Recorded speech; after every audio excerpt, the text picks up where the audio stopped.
حشر تک ڈالیں گے ہم پیدائش مولا کی نور، حشر تک ڈالیں گے ہم پیدائش مولا کی نور، مثل فارس نجد کے کلے گراتے جائیں گے، مثل فارس نجد کے کلے گراتے جائیں گے، خاک ہو جائیں عدو جل کر مگر ہم تو رضا، خاک ہو جائیں عدو جل کر مگر ہم تو رضا، دم میں جب تک دم ہے ذکر ان کا سناتے جائیں گے، دم میں جب تک دم ہے ذکر ان کا سناتے جائیں گے۔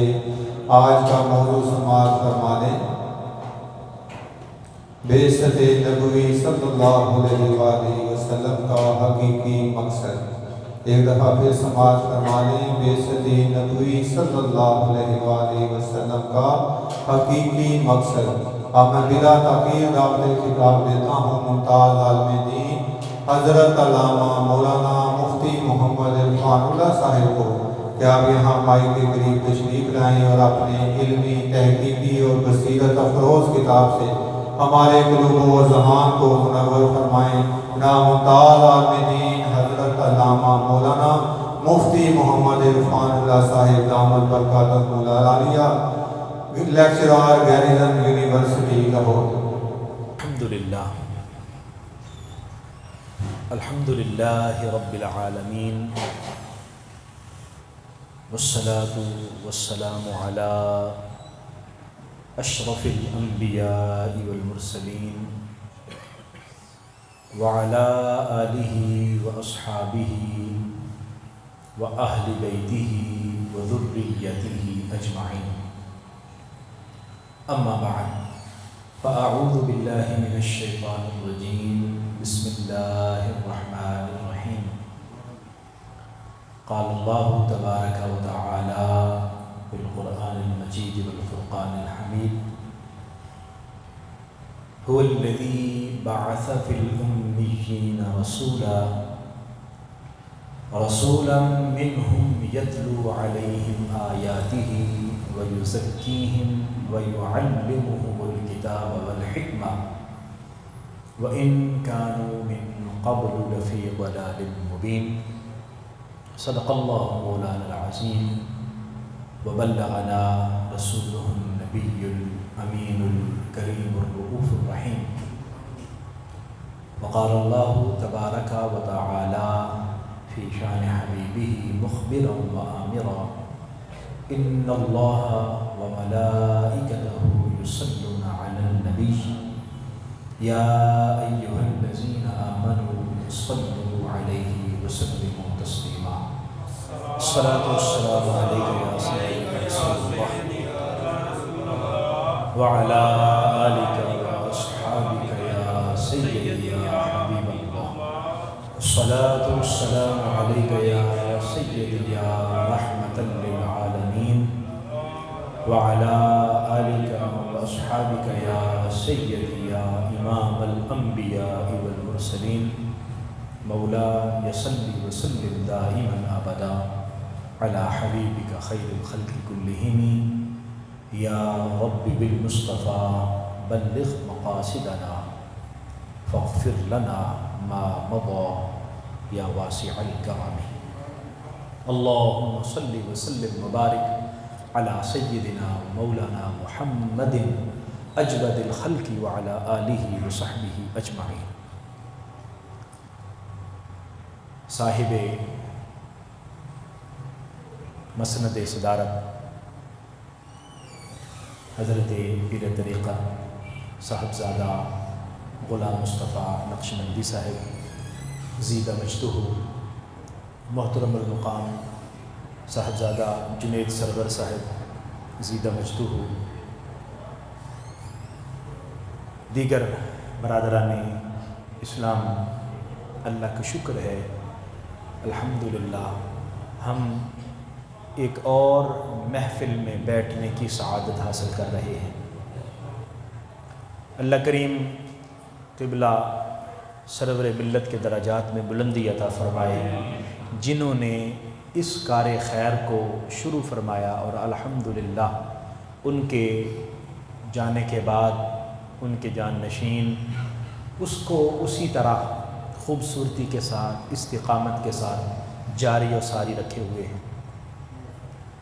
ماشاءاللہ سے اس خوبصورت پروگرام کے جو بہت سارے عمدہ پہلو ہے، ان پہلوؤں میں سے ایک تو اس کا استقامت کے ساتھ جاری رہنا ہے، اور دوسرا اس کا موضوع بڑا مفید ہوتا ہے، دیدہ زیب ہوتا ہے، اور معاشرے کی جس کو ضرورت ہوتی ہے الحمدللہ وہ موضوعات منتخب ہوتے ہیں۔ عرس پر بھی وہ موضوعات منتخب کیے جاتے ہیں، اسکالرز کو دیے جاتے ہیں، اور یہ ماہانہ محفل میلاد پر بھی الحمدللہ اللہ کریم ہمیں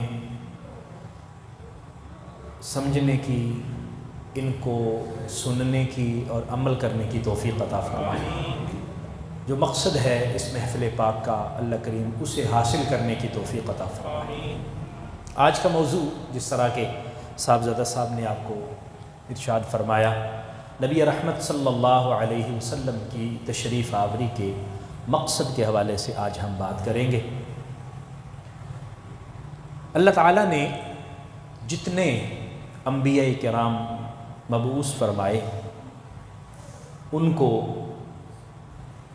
کسی ایک قوم کی طرف بھیجا ہو، کسی ایک علاقے کی طرف بھیجا ہو، یا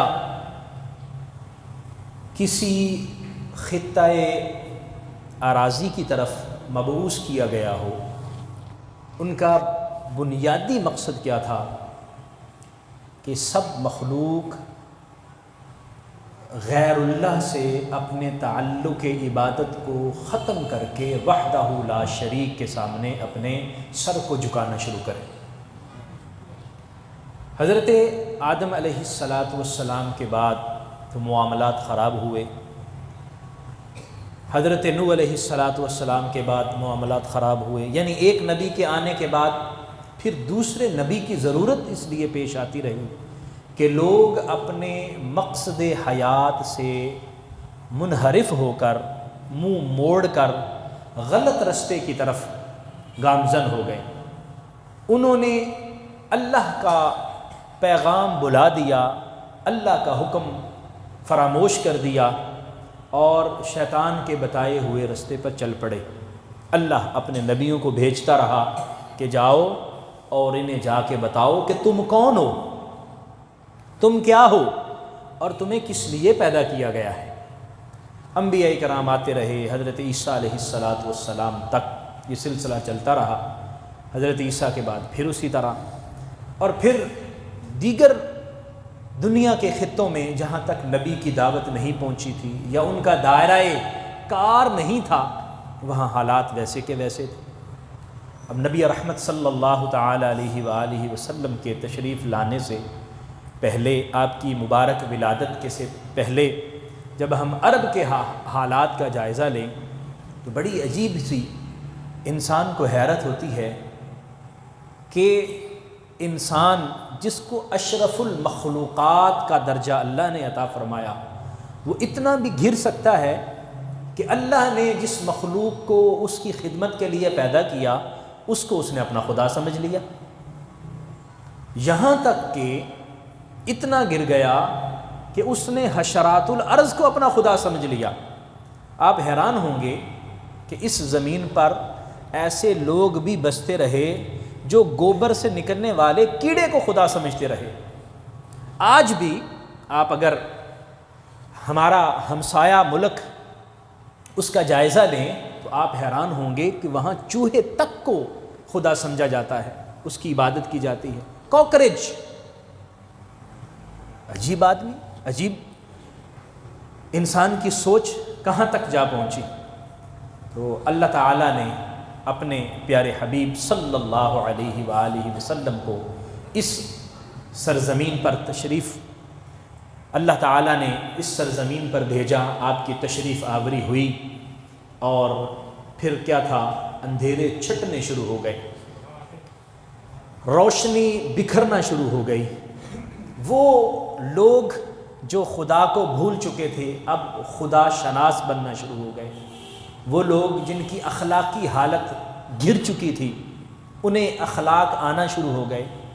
وہ لوگ جو معاشی طور پر استحصال کرنا اپنا حق سمجھتے تھے، انہیں ظلم سے ہٹنا آ گیا۔ معاشرتی برائیوں کو آقا کریم صلی اللہ علیہ وسلم نے ختم فرمایا۔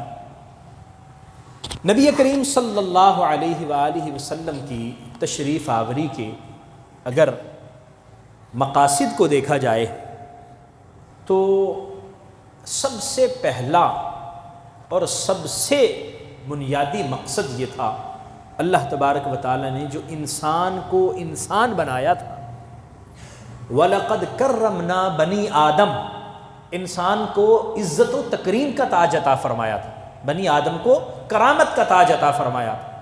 اور وَلَقَدْ خَلَقْنَا الْإِنسَانَ فِي أَحْسَنِ تَقْوِيمٍ، انسان کو خوبصورت تقویم میں پیدا فرمایا تھا۔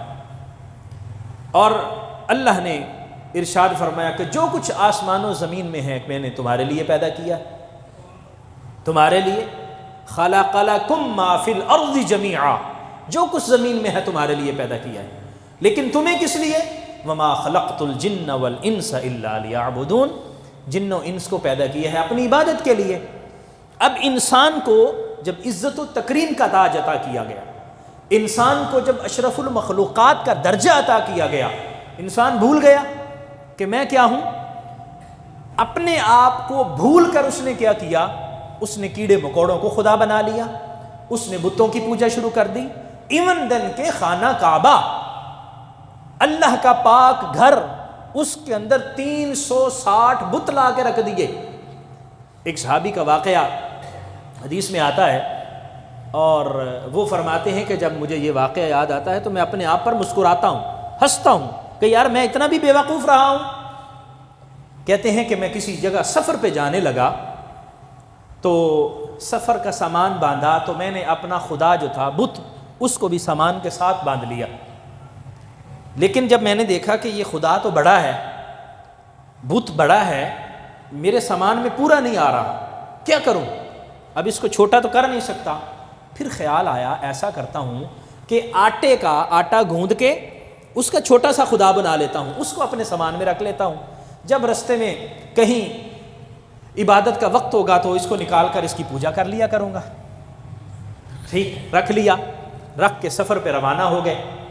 کہتے جب سفر پہ روانہ ہوئے تو میں نے جتنا ساز و سامان رکھا تھا، اشیاء خور و نوش جو میری ضرورت کی تھی، جو سامان کے ساتھ پیک کی تھی، وہ سفر میں ختم ہو گئی۔ اب سفر ابھی چل رہا ہے، کھانے پینے کی اب کوئی چیز نہیں ہے، بھوک مجھے شدید لگی۔ اپنے خدا کو نکالا، بت آٹے کا جو بنا کے ساتھ لے کے گیا تھا اس کی عبادت کی، کہا کھانے کو کچھ مل جائے، بھوک لگی ہوئی ہے، نہیں ملا۔ ایک دن اسی بھوک کی شدت کے ساتھ گزارا، دوسرا دن، تیسرا دن، اب کہا اب جو ہے وہ صورتحال کنٹرول سے باہر نکل رہی ہے، اب میں اپنے آپ پر قابو نہیں پا رہا، کیا کروں؟ خیال آیا کہ یہ جو آٹے کا بنایا ہوا ہے یہ کس دن کام آئے گا۔ اس آٹے والے بت کو نکالا، پانی میں ڈالا، جب وہ جو سختی تھی اس کی ختم ہو گئی اور وہ پھر نرم ہو گیا، پھر اس کی میں نے روٹی پکائی اور وہ بت جو میں نے آٹے کا بنایا تھا اس کو کھا لیا۔ چلو تو آج نہیں کام آئے گا تو کب کام آئے گا؟ جب اللہ تعالیٰ نے ہدایت کی روشنی عطا کی، نبی کریم صلی اللہ علیہ وسلم کی بارگاہ میں حاضر ہوئے، ایمان کی دولت نصیب ہوئی، تو فرماتے ہیں کہ جب مجھے وہ واقعہ یاد آتا ہے تو میں آج بھی اپنے آپ پر ہنستا ہوں کہ لوگ مجھے کہتے تھے بڑا باشعور آدمی ہے، یہ بڑا عقل مند اور سیانا آدمی ہے، اور میں وہ بے وقوف ہوں کہ اپنے ہاتھ سے بنا کے بٹی کا وہ آٹے کا بت اس کی پوجا کرتا رہا اور پھر اس کو کھا بھی گیا، اور پھر سمجھ نہ آئی کہ یار یہ تمہارا خدا ہو سکتا ہے۔ یعنی انسان یہاں تک بے سمجھ اور نافہم تھا۔ آقا کریم صلی اللہ علیہ وسلم تشریف لائے تو سب سے پہلا کام جو حضور نے فرمایا وہ کیا تھا؟ وہ یہ تھا کہ آدمی کو اپنے آپ سے روشناس کروایا۔ تو مقصد اول کیا تھا حضور کی تشریف آوری کا؟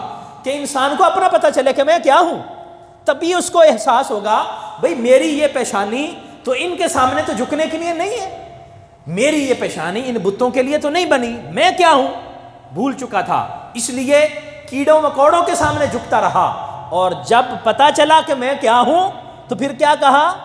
پھر کہنے لگا کہ فرشتہ کہنے سے میری توقیر گھٹتی ہے، میں مسجود ملائک ہوں، مجھے انسان ہی رہنے دو۔ پہلے نہیں پتا تھا، تو صورتحال کیا تھی؟ جب پتا چلا کہ میں انسان ہوں تو اب اتنی بلندی پہ گیا کہ اب کہتا کہ خبردار مجھے فرشتہ بھی نہیں کہنا، میں تو مسجود ملائک ہوں۔ بھائی فرشتے تو میرے بابا کو سجدہ کرتے رہے، اللہ کے حکم سے حضرت آدم کو فرشتوں نے سجدہ کیا، میں تو اس آدم کی اولاد ہوں، تو مجھے تم نے فرشتہ نہیں کہنا، فرشتہ کہنے سے میری حیثیت میں کمی آتی ہے۔ یہ شعور یہ کیسے ملا؟ آقا کریم صلی اللہ علیہ وآلہ وسلم نے جب انسان کو انسان ہونے سے روشناس کروایا تو آدمی کو پتہ چلا کہ میں کیا ہوں۔ اس لیے فرمایا گیا من عرف نفسہ فقد عرف ربہ، جس نے اپنے آپ کو پہچانا اس نے رب کو پہچانا۔ تو عرفان ذات سے آگے آدمی نکلتا ہے، پہلے انسان اپنی پہچان کرتا ہے، پھر اللہ جل مجدہ الکریم کی پہچان ہوتی ہے۔ انسان اپنے آپ کی پہچان کرے گا تو اللہ جل مجدہ الکریم کی پہچان ہوگی۔ تو پہلا آقا کریم صلی اللہ علیہ وسلم کی تشریف آوری کا مقصد بھی یہ تھا کہ انسان کو انسان ہونے سے روشناس کروایا جائے، اس کو بتایا جائے بھائی تو انسان ہے، اللہ نے تجھے انسان بنایا ہے، اس لیے سمجھ لے کہ میں انسان ہوں۔ انسان نے سمجھ لیا، اور جنہوں نے سمجھ لیا، جن لوگوں کو یہ عقل و شعور آ گیا، اللہ تبارک و تعالیٰ نے ان کو پھر بلند مقامات بھی عطا فرمائے۔ قرآن مجید کے اندر اللہ تعالیٰ نے نبی رحمت صلی اللہ علیہ وآلہ وسلم کی تشریف آوری کو بیان فرماتے ہوئے 4 چیزوں کا ذکر فرمایا۔ فرمایا هو الذی بعث فی الامیین رسولا، اللہ ہی کی ذات وہ ہے جس نے امیین میں رسول بھیجا۔ وہ لوگ جو لکھنا پڑھنا نہیں جانتے تھے ان میں اللہ نے اپنا رسول بھیجا۔ کیوں؟ اس رسول بھیجنے کے مقصد کیا تھے؟ فرمایا یتلو علیہم آیاتہ، سب سے پہلی بات تو یہ ہے کہ اللہ جو ان پر قرآن نازل کرے، اللہ اپنا کلام نازل کرے، اللہ اپنے کلام کا نور ان کو عطا فرمائے، تو وہ قرآنی آیات ان لوگوں کے سامنے تلاوت کی جائے۔ یتلو علیہم آیاتہ نمبر 1۔ اور پھر تلاوت سے ہی مقصد حاصل نہیں ہوتا، تلاوت سے مقصد پورا نہیں ہوتا، اس سے اگلا مرحلہ کیا ہے؟ فرمایا وَيُزَكِّيهِمْ، اور پھر ان کو پاک بھی کرنا ہے، ان کے نفس کا تزکیہ بھی فرمانا ہے۔ زبان مبارک سے قرآن کی آیات تلاوت ہو رہی ہیں اور نگاہ مبارک سے تزکیہ نفس ہو رہا ہے۔ یہی وجہ ہے قرآن کی آیات تلاوت ہوتی رہی، تزکیہ نفس ہوتا رہا، اور وہاں پر دلوں کی میل اترتی رہی، اور ان پر نور کا رنگ چڑھتا رہا، توحید کا رنگ چڑھتا رہا۔ اور جس کو قرآن کی، بہت سارے ایسے لوگ موجود ہیں کہ قرآن سننے سے اللہ تعالیٰ نے انہیں ایمان کی دولت عطا فرما دی۔ آپ حضرت عمر فاروق رضی اللہ تعالیٰ عنہ کے ایمان لانے کا واقعہ دیکھیے، بنیاد کیا بنی؟ اپنے بہنوئی کی طرف گئے، وہ قرآن کی تلاوت کر رہے تھے، عمر کو دیکھ کر قرآن چھپا دیا، لیکن وہ جو قرآن پڑھ رہے تھے وہ سن لیا، کہا مجھے سناؤ۔ مختصر حضرت عمر نے سنا، سن کر کایا پلٹنا شروع ہو گئی۔ اب کچھ تو حالات اس طرح بدل گئے، قرآن کی تلاوت سنی، حالت بدل گئی، کہا چلو حضور کی خدمت میں چلتے ہیں۔ حضور کی خدمت میں گئے، لوگوں نے بتایا کہ عمر آ رہے ہیں، تلوار بھی ننگی ہاتھ میں ہے، فرمایا نہیں آنے دو۔ جب حضرت عمر فاروق وہاں پہنچے تو جو باقی کسر رہ گئی تھی وہ نگاہ نبوت نے پوری فرما دی۔ قرآن کی تلاوت ہو گئی، اب آقا کریم صلی اللہ علیہ وسلم کی نگاہ کرم پڑی تو وہی عمر جو کہہ رہے تھے کہ میں آقا کریم صلی اللہ علیہ وسلم کو نعوذ باللہ قتل کر دوں گا، اب وہ کہہ رہے ہیں کہ حضور مجھے کلمہ پڑھائیے، میں اب آپ کا غلام بننا چاہتا ہوں، اور وہ غلام بن گئے۔ تو تزکیہ نفس ساتھ ساتھ ہوتا رہا۔ اور تیسری چیز جو قرآن نے ذکر کی، وَيُعَلِّمُهُمُ الْكِتَابَ، یہاں تک بات ختم نہیں ہو جاتی۔ قرآن کی تلاوت ہو گئی، تزکیہ بھی ہو رہا ہے، لیکن یہاں تک جا کے بات مکمل نہیں ہوتی، بلکہ اس سے آگے قرآن اور آقا کریم صلی اللہ علیہ وسلم کے مبارک ارشادات کا دامن مستقل طور پر پکڑنا پڑتا ہے۔ اس لیے فرمایا کہ وَيُعَلِّمُهُمُ الْكِتَابَ وَالْحِكْمَةَ، اور میرے نبی صلی اللہ علیہ وسلم انہیں کتاب بھی سکھائیں گے. یعنی صرف قرآن کی تلاوت کافی نہیں، بلکہ قرآن کو سکھانا بھی ضروری ہے. قرآن کو سمجھنا اور ان کے متعلق جو احکامات انسان کے متعلق نازل ہوئے ان کو جاننا بھی ضروری ہے. اور پھر ظاہر بات ہے کہ قرآن کے ترجمے سے تو آپ سمجھ نہیں سکیں گے، پھر کیسے سمجھیں گے؟ فرمایا وَيُعَلِّمُهُمُ الْكِتَابَ وَالْحِكْمَةَ، اور ساتھ ان کو اپنے ارشادات عالیہ بھی عطا فرمائے کہ قرآن کو سمجھنے کے لیے صرف اور صرف قرآن کافی نہیں، صرف عربی زبان کی شناسائی کافی نہیں، صرف عربی زبان کا فہم کافی نہیں. کیونکہ قرآن کو سمجھنا اگر عربی زبان سے ہوتا پھر نبی کریم صلی اللہ علیہ وسلم کی کوئی ضرورت نہ تھی. نعوذ باللہ من ذالک. میں ایک مثال کے ذریعے آپ کو یہ بات باور کروانا چاہتا ہوں. کچھ لوگ ایسے ہیں کہ جو یہ بات لوگوں کو سمجھانے کی کوشش کرتے ہیں کہ ہمارے پاس قرآن موجود ہے، وہ قرآن ہے بس کافی ہے، اللہ کا کلام ہے کافی ہے، اب ہمیں کسی اور چیز کی ضرورت نہیں. تو ان کے لیے گزارش یہ ہے کہ نبی کریم صلی اللہ علیہ وآلہ وسلم کے بغیر ہم قرآن کو نہیں سمجھ سکتے، ممکن ہی نہیں ہے، ہو ہی نہیں سکتا. اب آپ دیکھیے اللہ تعالیٰ کی سنت کیا ہے، اللہ کا طریقہ کیا ہے. ہماری اسلامی روایات کے مطابق 1,24,000 پیغمبر تشریف لائے، کم و بیش 1,24,000. اور کتابیں کتنی آئیں؟ 4. اور کچھ صحیفے ہیں 100 کے قریب آپ ان کو کہہ لیں، یا جتنی مختلف روایات مختلف انبیاء پر صحیفے آئے. نبی 1,00,000 تقریباً 24,000 اور کتابیں صرف 4 اور چند صحیفے. اس کا مطلب یہ ہوا کہ ایسا ہزاروں مرتبہ ہوا کہ نبی تشریف لائے ان کے ساتھ کوئی کتاب نہیں آئی، لیکن ایک مرتبہ بھی ایسا نہیں ہوا کہ کتاب آئی ہو اور نبی نہ آیا ہو.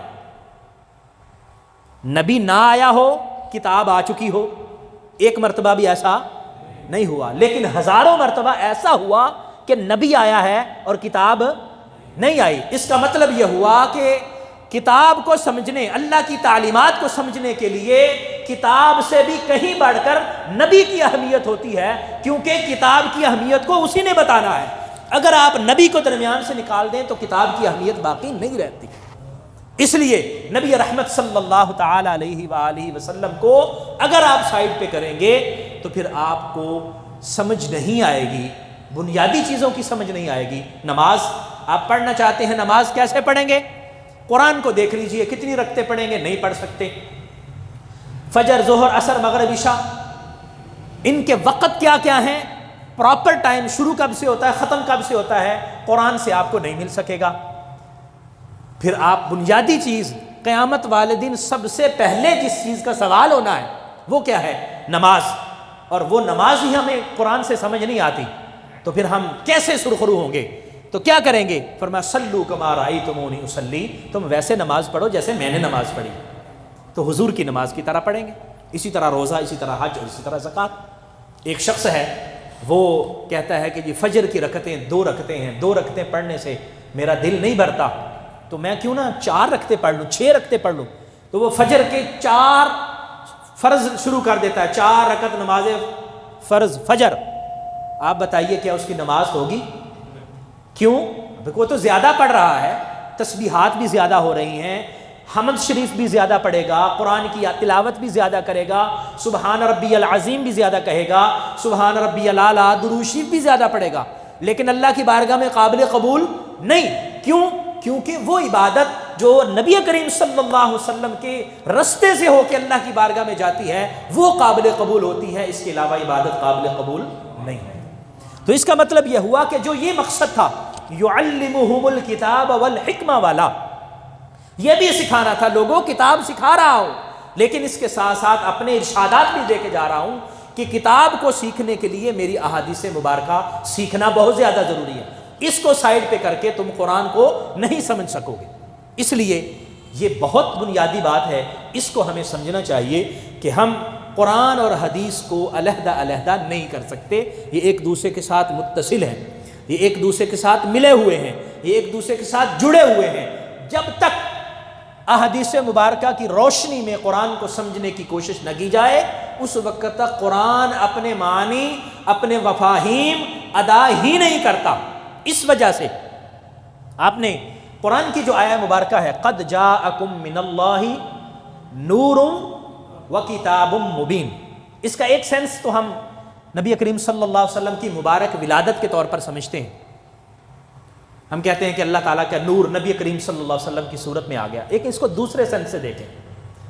اللہ تبارک و تعالیٰ نے نور بھیجا، قد جاءکم من اللہ نور، اور نور سے مراد یہاں نبی کریم صلی اللہ علیہ وسلم کی ذات ہے، اور یہ بالاتفاق حضور کی ذات ہی یہاں سے مراد نور ہے۔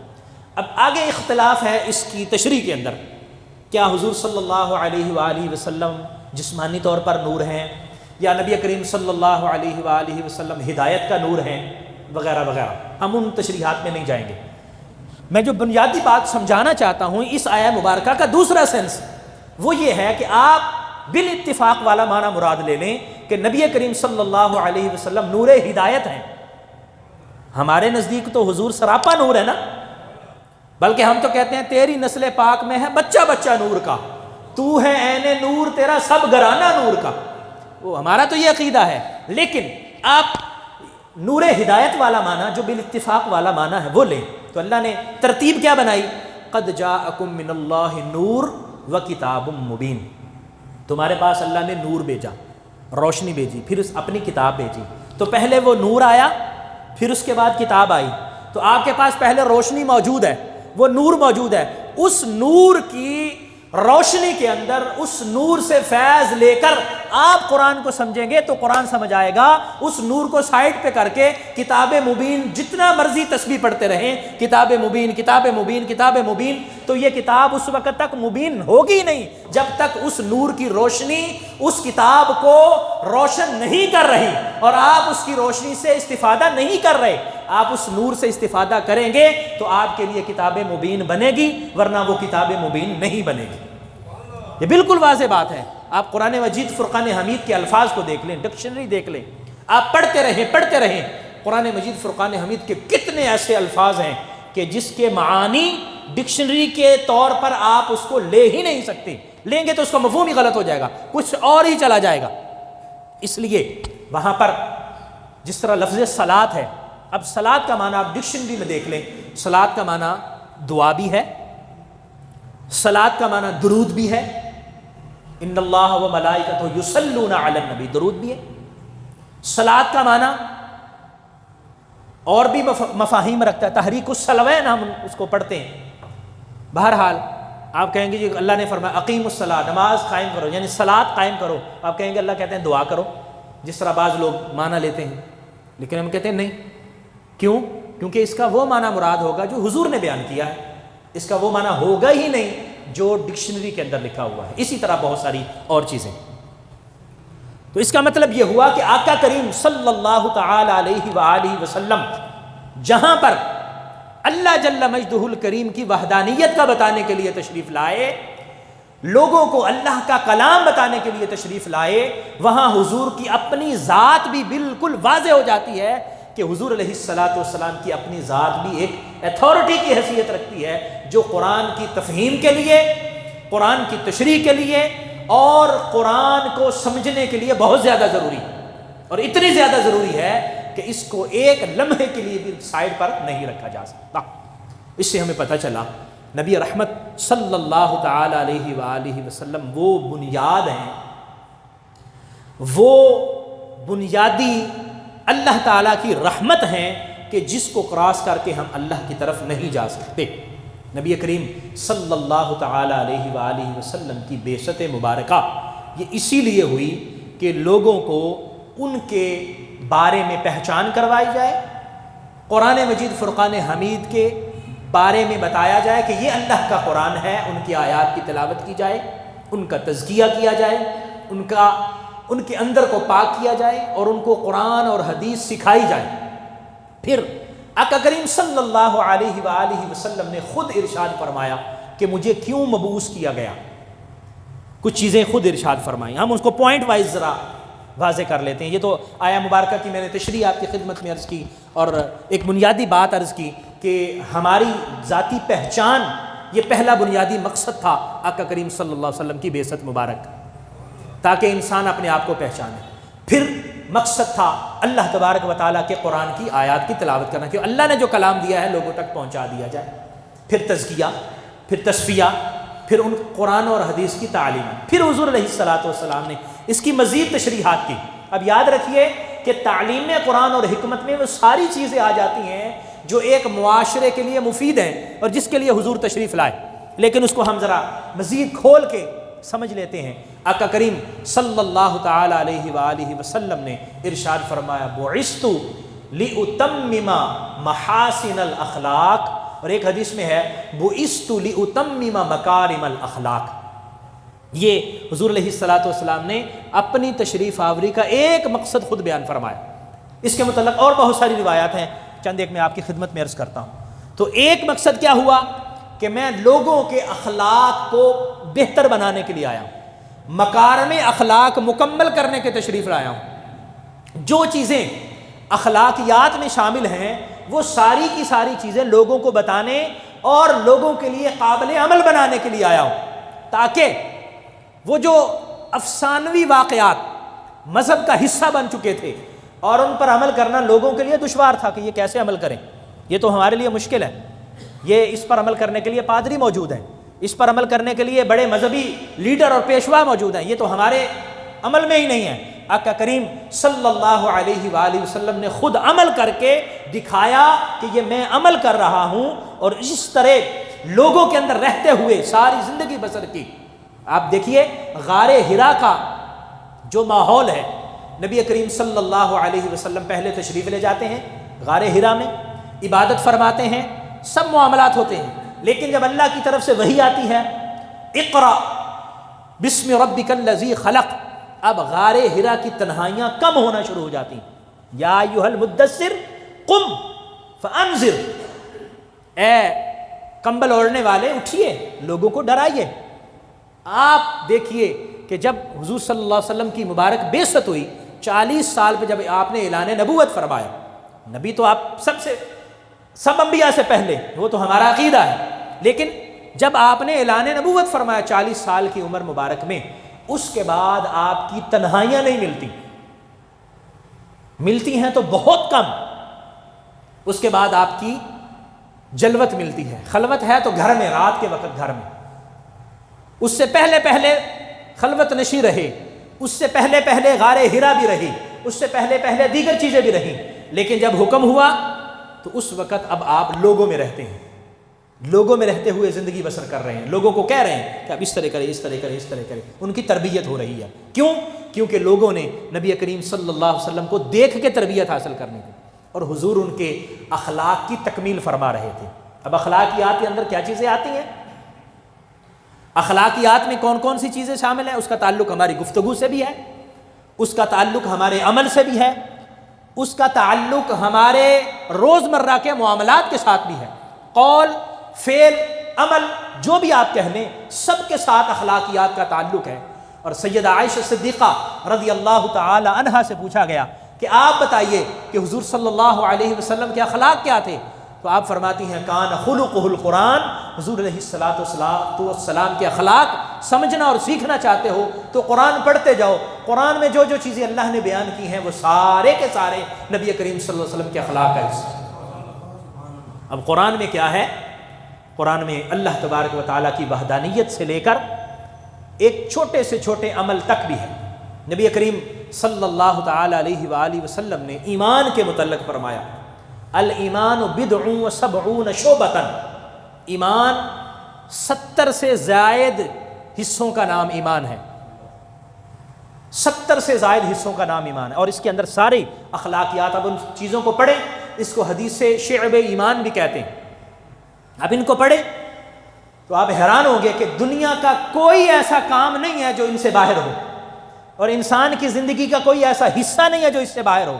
حضور علیہ الصلوۃ والسلام نے ساری چیزیں بیان فرما دی، اور اس حدیث مبارکہ میں 2 پوائنٹ، پہلا اور آخری بیان کیا گیا، اور باقی احادیث میں ساری تفصیلات بیان کی۔ اور اس میں پھر مفسرین ہمارے محدثین کرام نے ان احادیث کی تشریح کی ہے۔ حدیث شعب الایمان میں وہ ساری چیزیں ذکر کی ہیں، بعض کہتے ہیں وہ 72 بنتی ہیں، بعض 73، بعض 78 تک لے کے گئے، جو حضور نے فرمایا الایمان 70 شعبۃ، تو وہ 70 سے زیادہ کتنے بنتے ہیں؟ وہ بعض نے کہا کہ بدعن کا لفظ 3 تک بولا جاتا ہے، 5 تک، 7 تک، بہرحال 80 سے کم اور 70 سے زیادہ ان شاخوں کو بیان کیا ہے۔ پہلے کیا ہے؟ حضور نے فرمایا سب سے پہلی ہے قول لا الہ الا اللہ، سب سے پہلے لا الہ الا اللہ کہہ کے آپ اس دائرے میں داخل ہو جاتے ہیں جو اللہ تبارک و تعالیٰ نے اپنے برگزیدہ لوگوں کے لیے منتخب فرمایا، اور فرمایا وَأَدْنَاهَا إِمَاطَةُ الْأَذَىٰ عَنِ الطَّرِيقِ، اور اس شعب الایمان کے اندر جو سب سے معمولی چیز، جس کو سب سے ادنا درجہ حاصل ہے، وہ ایمان کا حصہ قرار دیا گیا، وہ کیا ہے؟ فرمایا اماطۃ الاذى عن الطریق، رستے سے تکلیف دہ چیز کو ہٹا دینا، رستے سے تکلیف دہ چیز کو ہٹا دینا، یہ بھی ایمان کا حصہ قرار دیا گیا۔ اور یہ کیا ہے؟ ہمارے اخلاقیات کی وہ بنیادیں ہیں جو نبی کریم صلی اللہ علیہ وسلم نے عطا فرمائی۔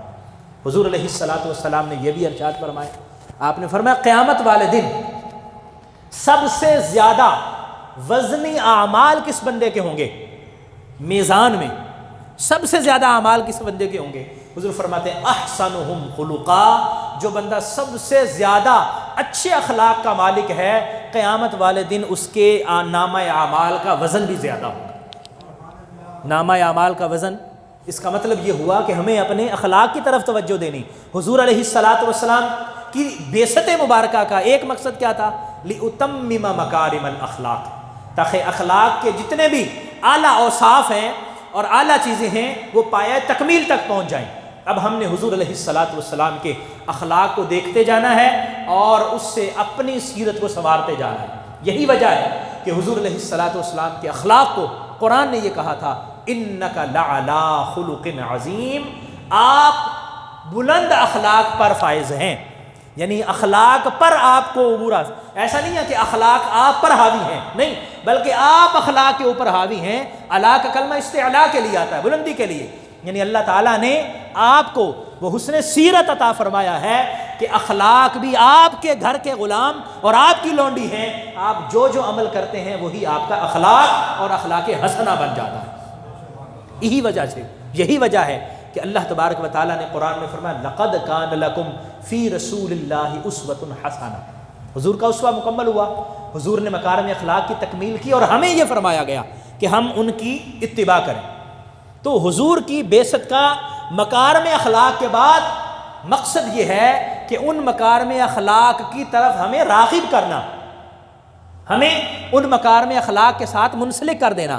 آپ یوں سمجھیے کہ اس نقطے کا تعلق وہ پہلے والے نقطے کے ساتھ بہت گہرا ہے، بہت گہرا اس طرح ہے کہ ہم نے اپنے آپ کو پہچانا، اپنے آپ کو پہچان کے اللہ کے سامنے جھکنا شروع کر دیا، ہم نے بتوں کی عبادت چھوڑ دی، ہم نے دوسری مظاہر فطرت کو پوجنا چھوڑ دیا، درخت کی عبادت چھوڑ دی، ہم نے جو پہاڑ تھے ان کی عبادت چھوڑ دی، جو کچھ بھی تھا سب کی عبادت کو ترک کر کے اس اللہ وحدہ لا شریک کی عبادت کی طرف راغب ہو گئے، کیونکہ حضور نے بتایا کہ تمہاری تخلیق کا مقصد یہ ہے۔ مقصد تخلیق سمجھ لیا۔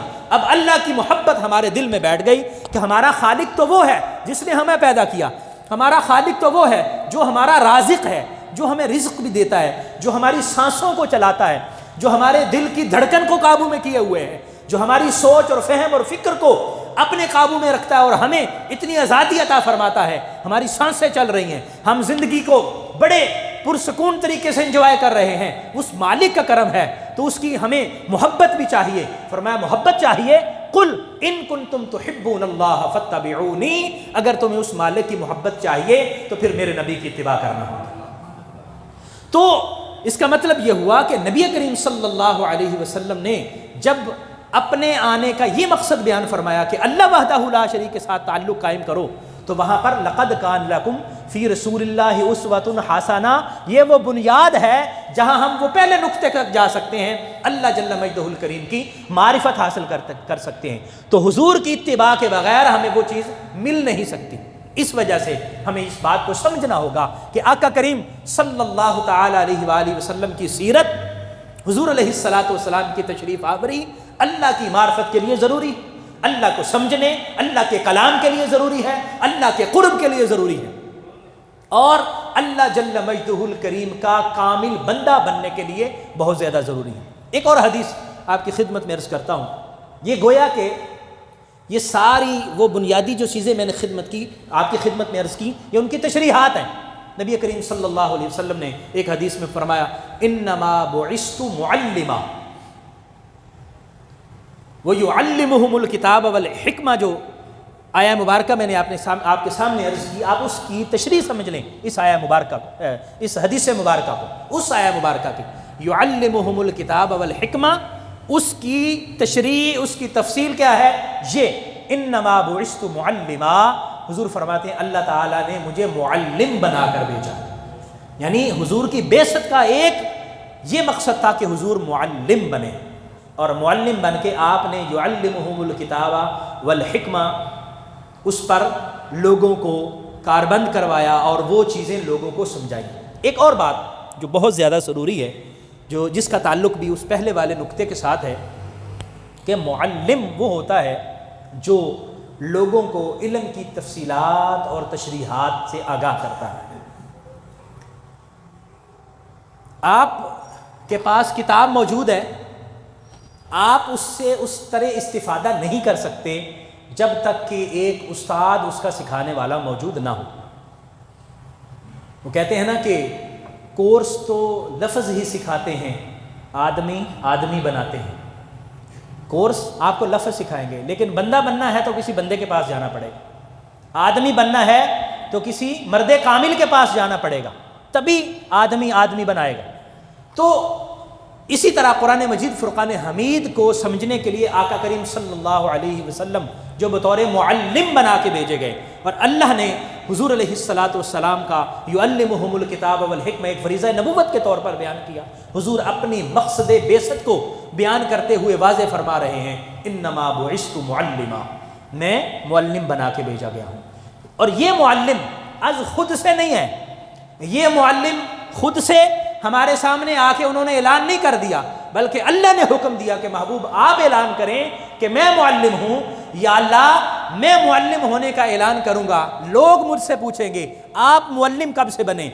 معلم ہونے کے لیے ضروری ہے کہ وہ کسی سے سیکھا ہوا ہو، معلم ہونے کے لیے ضروری ہے وہ کسی سے پڑھا ہوا ہو۔ آپ کا کوئی استاد نہیں، آپ کسی سے پڑھے ہوئے نہیں ہیں، تو پھر یا اللہ پھر میں کیا کہوں؟ اللہ نے فرمایا کہ آپ ان کو میرا یہ کلام سنا دینا، الرحمن علم القرآن، میں رحمان ہوں جس نے اپنے حبیب کو خود قرآن سکھایا۔ اور قرآن کیا ہے؟ فیہ تبیان لکل شیء، ہر چیز کا بیان ہے۔ قرآن کیا ہے؟ لا رطب ولا یابس الا فی کتاب مبین، کوئی خشک اور تر چیز نہیں ہے جو کتاب مبین میں نہیں ہے۔ تو قرآن کو اللہ نے سکھایا، تو حضور معلم خود سے نہیں بنے۔ وَعَلَّمَكَ مَا لَمْ تَكُنْ تَعْلَمْ، جو آپ نہیں جانتے تھے اللہ نے سارا کچھ آپ کو عطا فرما دیا۔ اس کی تشریح ایک حدیث مبارکہ سے سمجھیے۔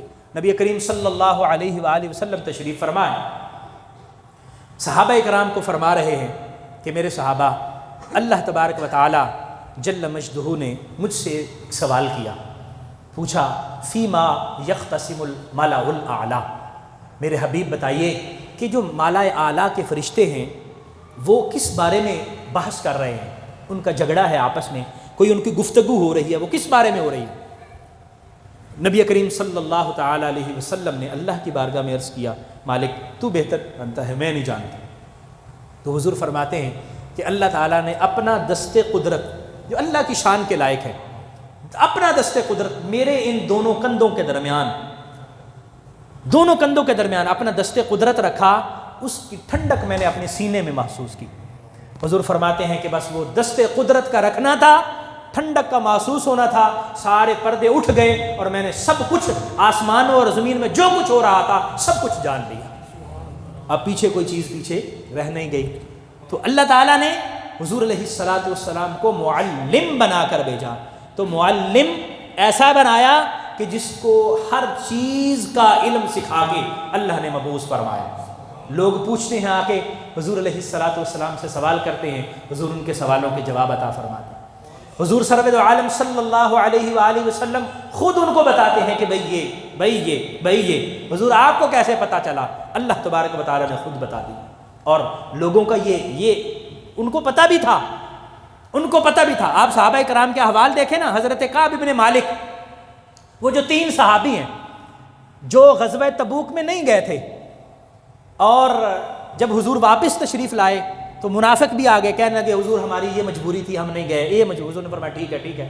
وہ جو 3 صحابی، ان میں سے ایک صحابی کی حدیث کعب ابن مالک رضی اللہ تعالیٰ عنہ، وہ فرماتے ہیں کہ میں نے کہا یار یہ منافق ہیں، یہ سارے کے سارے حضور کی خدمت میں باتیں تو کر رہے ہیں کہ حضور یہ جھوٹے بہانے بنا رہے ہیں، اور حضور قبول فرما رہے تو میں بھی کوئی جھوٹا بہانہ بنا دوں، چلو بچ جاؤں گا۔ پھر کہنے لگے کہ جھوٹا بہانہ بناؤں گا تو کس کے سامنے بناؤں گا؟ وہ تو ساری باتیں جانتے ہیں، وہ تو دلوں کے احوال جانتے ہیں، اس لیے جھوٹی باتیں کرنے کا کوئی فائدہ، سیدھی بات کر دو۔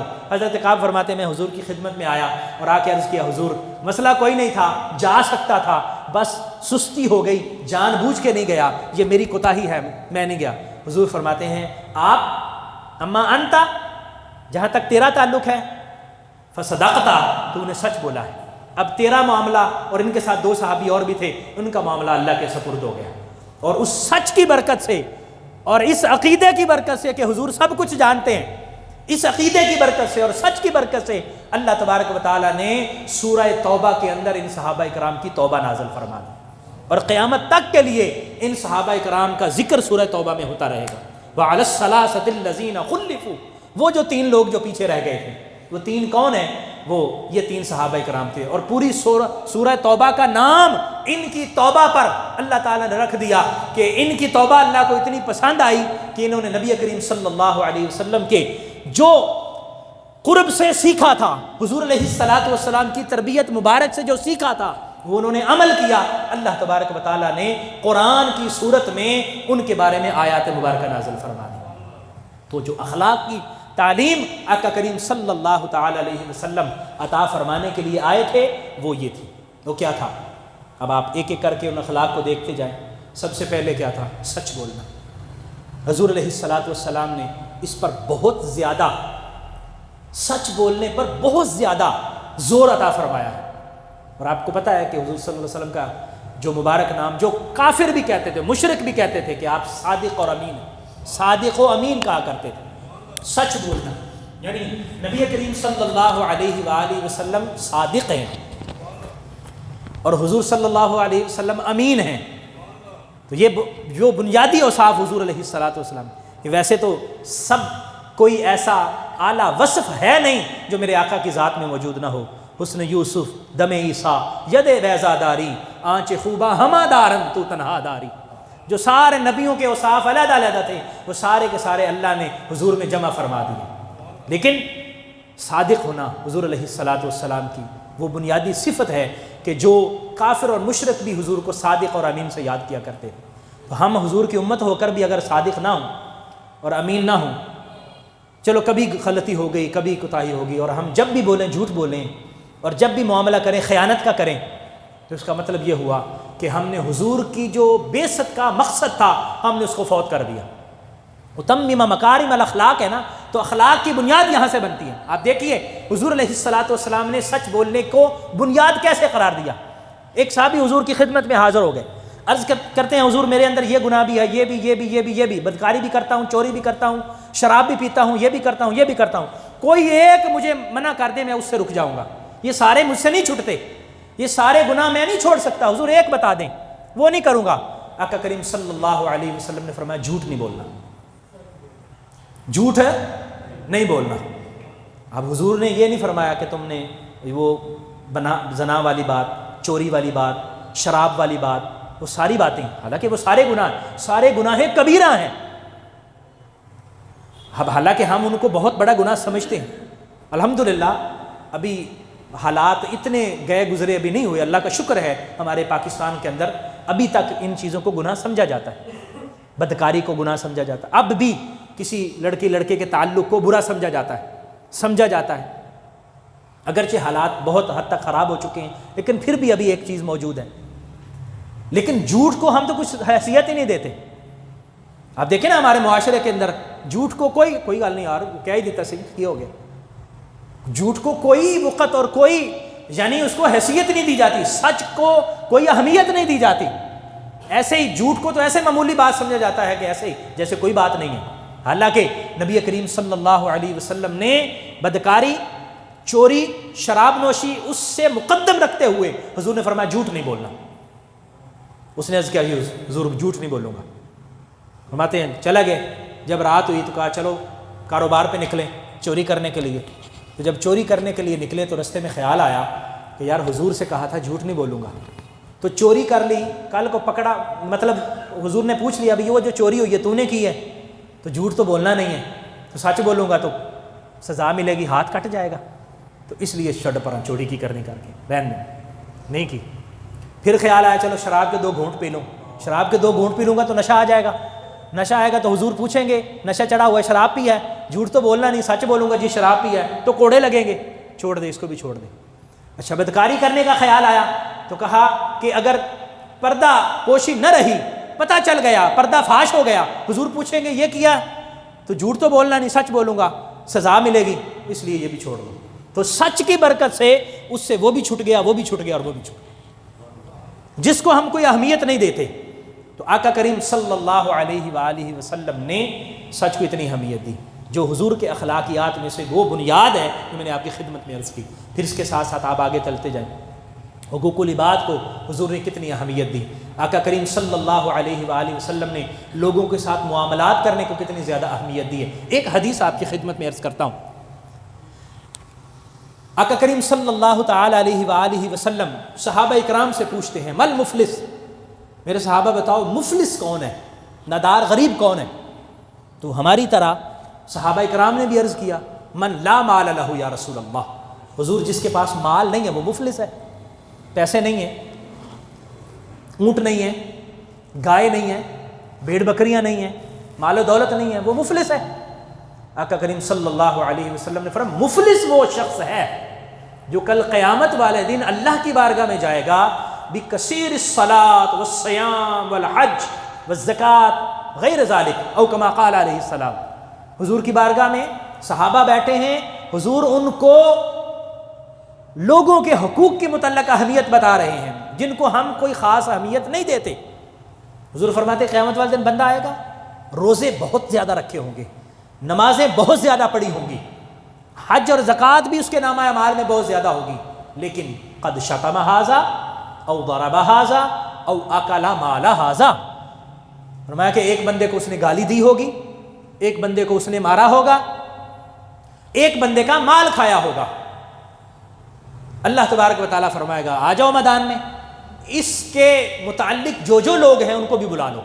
اب وہ لوگ بھی آ جائیں گے. ایک شخص کہے گا یا اللہ اس نے مجھے گالی دی تھی. اللہ تعالیٰ فرمائے گا اب کوئی گالی کا متبادل تو وہاں ہے نہیں, تو ہوگا کیا, اللہ فرمائے گا جتنی اس نے گالی دی تھی اتنی اس نیکیاں لو اور اس بندے کے کھاتے میں ڈال دو. اس کی نیکیاں ادھر چلی گئیں. دوسرا بندہ آئے گا, اس نے مجھے تھپڑ مارا تھا. آج ہم کوئی اہمیت نہیں دیتے نا, کسی بھی بندے کو ایسے گالی دے دیتے ہیں جاتے ہوئے, اور رستے میں ایسے کسی بندے کو تھپڑ مار دیا, کوئی بات ہوئی, وہ تیری موٹر سائیکل میری گاڑی دے گیا کیوں آ گئی, تھپڑ مار, کیونکہ میری گاڑی ہے اور آپ کی موٹر سائیکل, اور میری موٹر سائیکل ہے آپ کی سائیکل ہے, تو آپ آگے کیسے آ گئے. بس ایسے ہی دھوس جمانے کے لیے یا اپنے ماتحت کو کمزور سمجھتے ہوئے ایسے مار دیا, آ جائیں گے. نیکیاں جو ہوں گی وہ اس کے کھاتے میں چلی جائیں گی. پھر جس کی زمین پہ قبضہ کیا, جس کے مال دولت کھا گیا, قرض لیا واپس نہیں کیا وغیرہ وغیرہ, وہ سارے بھگتے رہیں گے. حضور کی خدمت میں صحابہ کرام رضوان اللہ علیہ مجمعین بیٹھے ہیں اور بڑی پریشانی کے عالم میں بیٹھے ہیں کہ اچھا یہ معاملہ اتنا اہم ہے.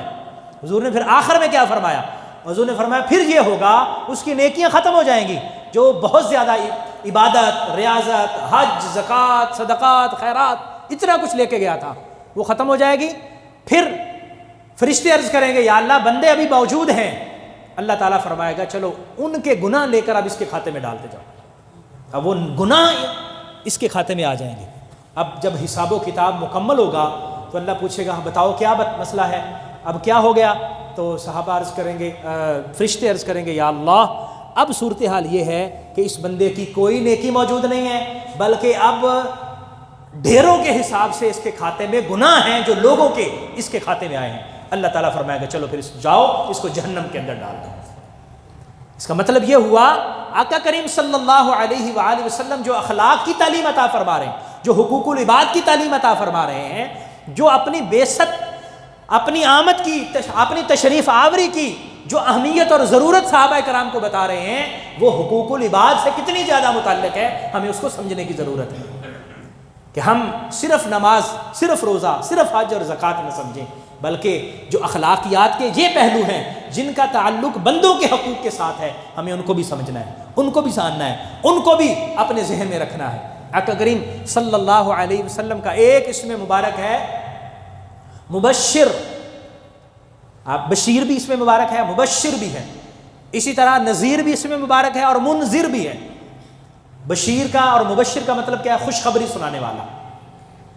قرآن مجید نے انبیاء کرام کی جہاں پر بعثت کا ذکر کیا، وہاں پر مبشرین و منذرین کا ذکر کیا کہ انبیاء کرام کی جو تشریف آوری ہوتی ہے ان کے مقاصد میں سے ایک مقصد یہ بھی ہے کہ وہ خوشخبریاں سناتے ہیں۔ خوشخبریاں کس کو؟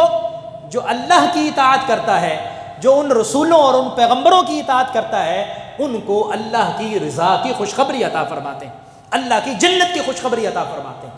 اور جو ان کی بات نہیں مانتا، اللہ کی اطاعت نہیں کرتا، ان کو اللہ کے عذاب سے، ان کو جہنم کے عذاب سے ڈراتے ہیں۔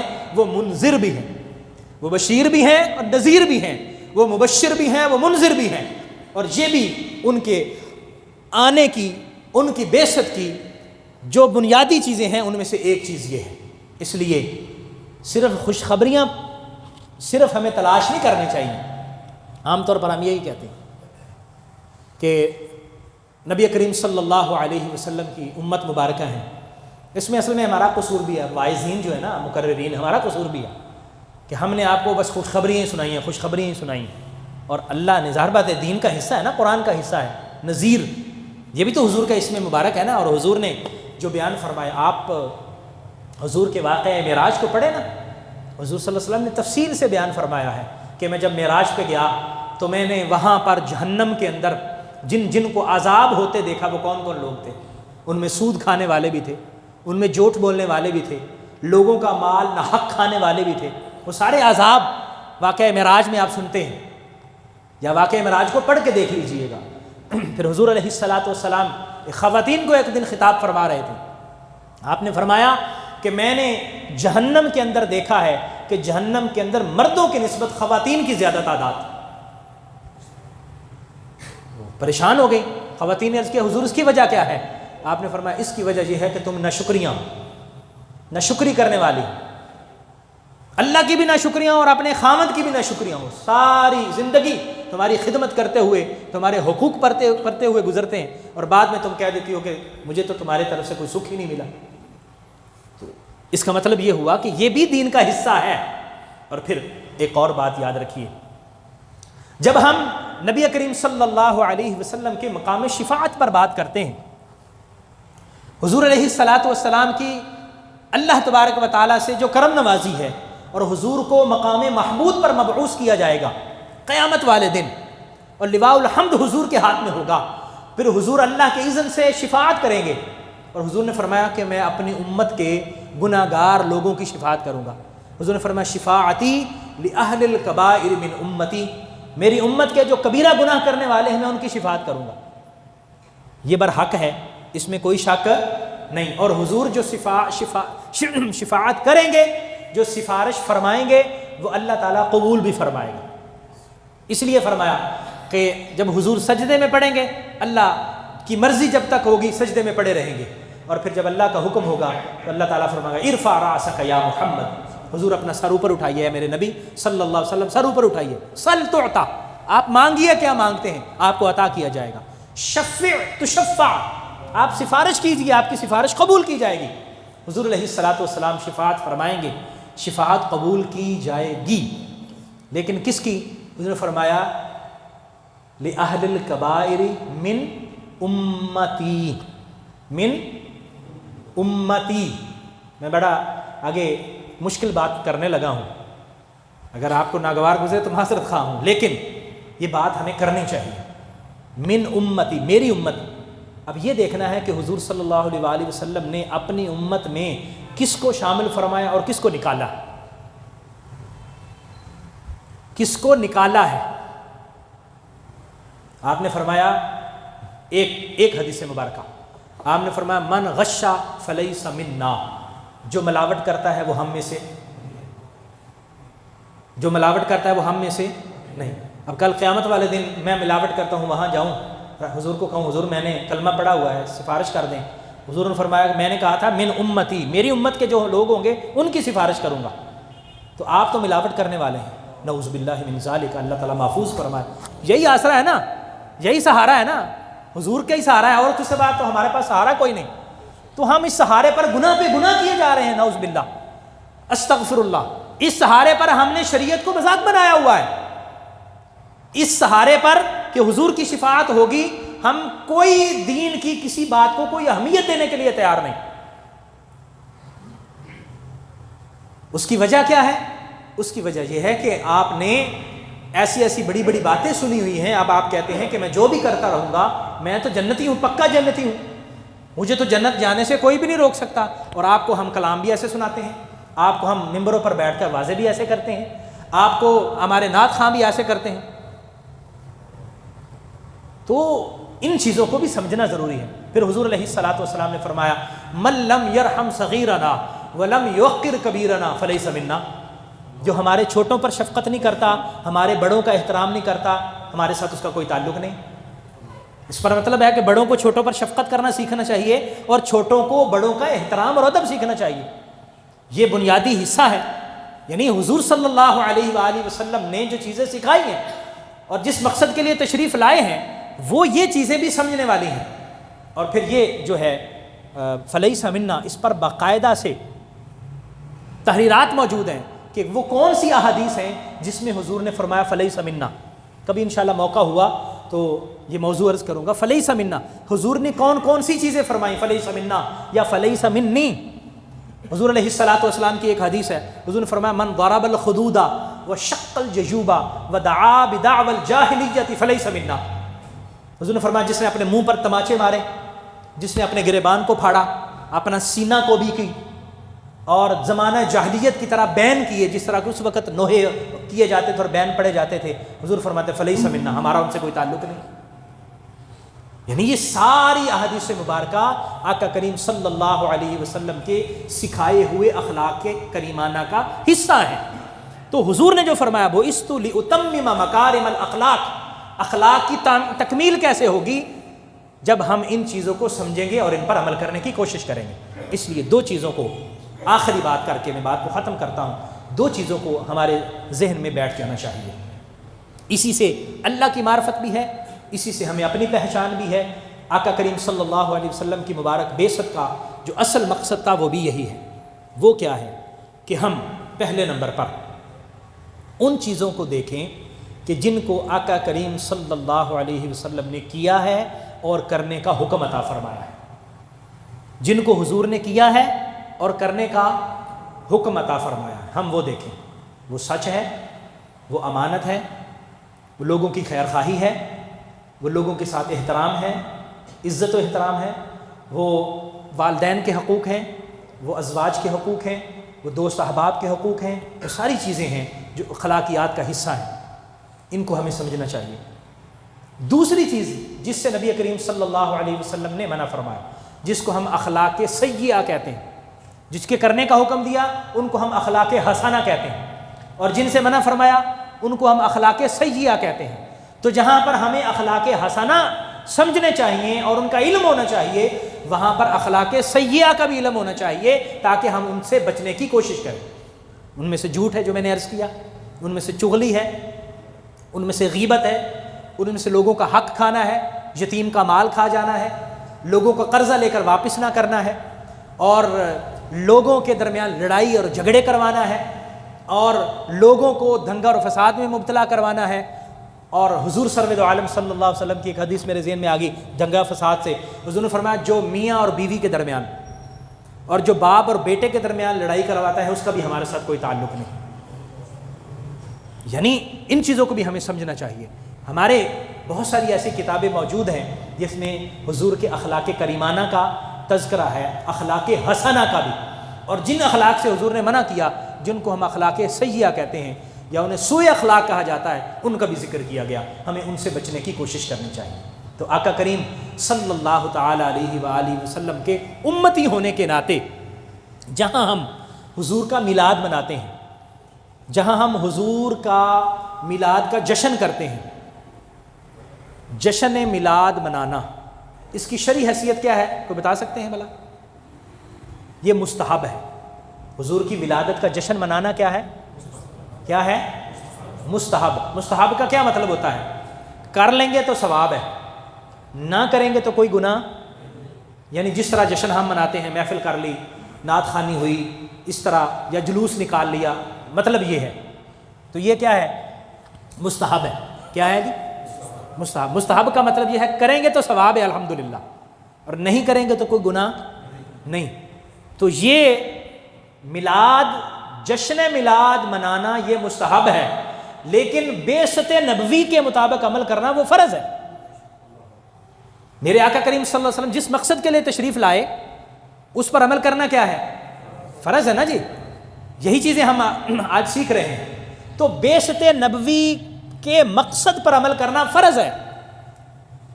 تو فرض کا کیا ہوتا ہے کہ اگر ہم کریں گے تو ثواب ہوگا، ہمارے ذمہ حق ہے تو حق بھی ادا ہو جائے گا، اگر نہیں کریں گے تو وہ ذمہ رہے گا اور گناہ بھی ہوگا. تو جو مستحب ہے، جس کو کرنا ثواب ہے، نہ کریں گے تو گناہ نہیں. اس میں ہم کتنی کوشش کرتے ہیں، کتنی زیادہ توجہ کے ساتھ، محبت کے ساتھ، عقیدت کے ساتھ.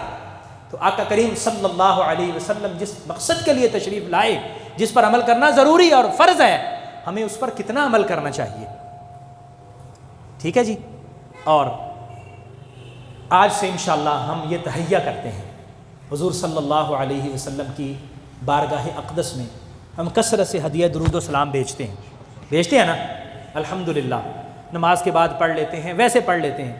حضور فرماتے ہیں کہ میرے جو امتی اہل محبت جو مجھ پر درود بھیجتے ہیں، میں ان کا درود خود سنتا ہوں.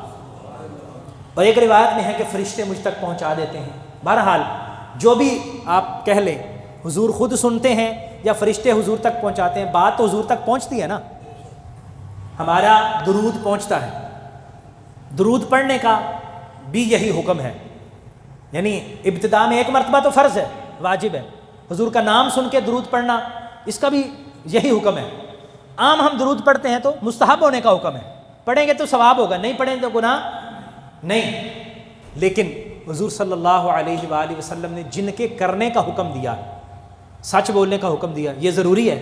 جھوٹ سے منع فرمایا، اس سے رکنا ضروری. اچھا اگر ہم یوں کر لیں کہ ہم کہیں کہ یار یہ آج میلاد نبوی صلی اللہ علیہ وسلم کی جو محفل مبارک ہے، اس میں ہم جہاں حضور کی خدمت میں درود کا تحفہ بیچتے ہیں، سلام کا تحفہ بیچتے ہیں، کیوں نہ ہم حضور کی خدمت میں 1 2 3 4 5 عمل، میں اپنے عمل کے طور پر یہ تہیہ کروں کہ یہ میں عمل انشاءاللہ حضور کروں گا اور یہ تحفہ آپ کی خدمت میں پیش کروں گا.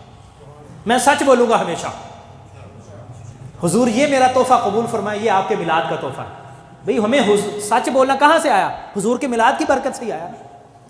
یا رسول اللہ میں کسی کا مال نہیں کھاؤں گا، یا رسول اللہ میں کسی کے ساتھ بددیانتی نہیں کروں گا، یا رسول اللہ میں یہ کام کرتا ہوں، دودھ کا کاروبار کرتا ہوں، یہ کرتا ہوں، میں اس میں ملاوٹ نہیں کروں گا، یا رسول اللہ میں یہ کرتا ہوں. 4 5 6 جتنی بھی آپ اپنے دل میں تہیہ کر لیں کہ میں ان اعمال کا تحفہ حضور کی خدمت میں بھیجوں گا. تو آپ دیکھیے گا کہ درود کے تحفے سے، سلام کے تحفے سے جو ہمارے عمل کا تحفہ حضور کی خدمت میں جائے گا، حضور کہیں زیادہ خوش ہوں گے. حضور نے فرمایا تعرض علی اعمال امتی، میری خدمت میں امت کے اعمال پیش کیے جاتے ہیں، تو ہمارے عمل حضور کی خدمت میں پیش ہوتے ہیں. حضور فرماتے ہیں میرا امتی جو اچھا کام کرتا ہے، میں اس کو دیکھ کے اللہ کا شکر ادا کرتا ہوں، اللہ کی حمد کرتا ہوں، یا اللہ تیرا شکر ہے تو نے میرے امتی کو نیکی کرنے کی توفیق عطا فرمائی. اور جو ہمارا غلط کام پہنچتا ہے تو ظاہر بات حضور کو تکلیف ہوتی ہے نا. دیکھیں میں کوئی غلط کام کروں تو میرا ارادہ یہ ہوتا ہے کہ میرے گھر تک یہ بات نہ پہنچے. پنجابی میں سے کہتے ہیں یار لاما میرے کار نہ جائے. بات مجھ سے غلط ہوگی، میرے ماں باپ کو پتہ نہ چلے، تو اگر ماں باپ کو پتہ چلے تو ہمیں کتنی پریشانی ہوتی ہے، پشیمانی ہوتی ہے، اور وہی میرا غلط عمل میرے نبی کی بارگاہ میں جائے گا تو پھر ہماری کیا صورتحال ہوگی، پھر ہماری شرمندگی کیا ہوگی۔ اس لیے ہمیں ان چیزوں کی طرف بھی توجہ دینی چاہیے۔ ماشاءاللہ سے یہ جو محفل پاک ہے ہر مہینے الحمدللہ ہوتی ہیں، ان کا مقصد بھی یہی ہے کہ ہم اصل میں حضور کی سیرت مبارکہ سیکھیں۔ آقا کریم صلی اللہ علیہ وسلم کی تشریف آوری جو ہمارے اولیاء کرام نے ہمیں سکھایا، وہ اصل میں بنیاد حضور کے فیض کی آگے بنیاد ہے، اس کی تقسیم ہے جو مختلف صورتوں میں ہمیں ملی۔ تو چند باتیں جو حضور کی بعثت کے حوالے اور آپ کے مقصدی تشریف آوری کے حوالے سے میں نے آپ کی خدمت میں عرض کی، ان کو ہمیں یاد رکھنا ہے، اس پر عمل کرنے کی کوشش کرنی ہے۔ انشاءاللہ العزیز اللہ کریم ہمیں توفیق عطا فرمائے، نبی کریم صلی اللہ علیہ وسلم کی بارگاہ میں ہمارے عمل کا تحفہ پیش ہو جائے اور حضور خوش ہو جائیں، دنیا بھی سنور گئی، آخرت بھی سنور گئی۔ آمین بجاہ النبی الامین علیہ التحیۃ والتسلیم، وصلی اللہ تعالی علی حبیبہ سیدنا و مولانا محمد وعلی آلہ وبارک وسلم، وآخر دعوانا ان الحمد للہ رب العالمین۔